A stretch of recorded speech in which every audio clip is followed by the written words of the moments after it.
Hey, what's up, nerds? Did you know, statistically, if you're watching this video right now, that you're a young man between the ages of 25 and 34? Interesting, right? And my entire audience is only 2% female, and I'm pretty sure that 2% is my mom and my grandma. Statistically, you're also not subscribed. You know what to do. So in the past couple days, we've been getting a bunch of great Pokemon reveals, from cards to brand new products. One of the new products being this Iono Premium Tournament Collection box, and that should retail for $40, and it's coming on April 5th. It's going to include a brand new full art supporter Iono card, and then 3 regular foil Ionos. So full playset of Iono, which is very relevant to the card game, along with your normal suite of dice, coins, deck box, and 6 booster packs. And if you weren't around for early Sword and Shield block, we did have a couple of other premium tournament collection boxes. We had both Marnie and Clara. Honestly, I think this product looks sweet, and I'm kind of excited for it. I think Iono is the perfect character for a premium tournament collection box. She's both super cool and popular, and meta relevant. And while I agree with this take, this is going to sell well. Very well. Fire emoji, fire emoji, fire emoji. I feel like feedback on this product was pretty mixed, with some people being super negative about it. A list of things you should spend your $40 on other than the Claim Iono box. Anything else, literally. I mean, I respect a hot take, but chill, dog. You don't gotta disrespect Iono like that. We can try to look at Marnie and Clara's boxes to see how Iono's might do in the future, and Marnie's box is down from its all-time highs, but it's still currently at $69.76, which is well above its MSRP of $40. Although if we look at Clara's box, the market price is $24.34, which is not looking too good. And what's funny is now this Iono card will have like literally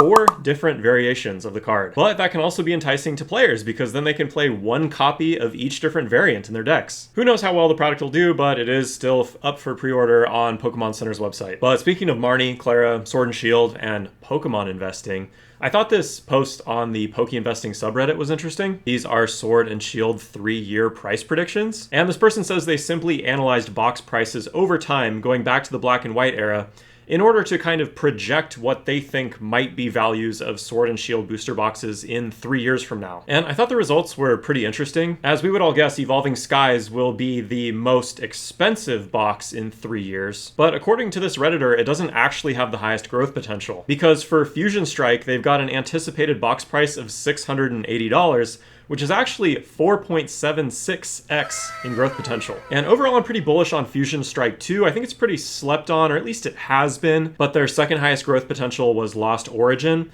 They're projecting a $600 box price by 2027, and that's a 4.44 growth potential. And then in third place, they've got Chilling Reign with an anticipated box price of $625, giving it a 3.96 growth potential. Overall, I thought it was really cool that they put this together. I think it's a really fun thought experiment. In general, I think it's easy to get stuck on whatever set is the most expensive, which in this case for Sword and Shield block is Evolving Skies. And it's really easy to maybe neglect in your mind the sets that have actually the most growth potential. And I think people think about growth potential a lot in stocks, but it's not often as thought about in Pokemon investing. That said, not financial advice, and I personally wouldn't recommend liquidating my investment accounts in order to buy Fusion Strike boxes, but that's just me. In other news, Simplified Chinese Pokemon cards are still working their way through the Sword and Shield era, and this amazing rare Kyogre looks absolutely insane. And I'm pretty sure the Chinese set is called Primordial Arts, CS3.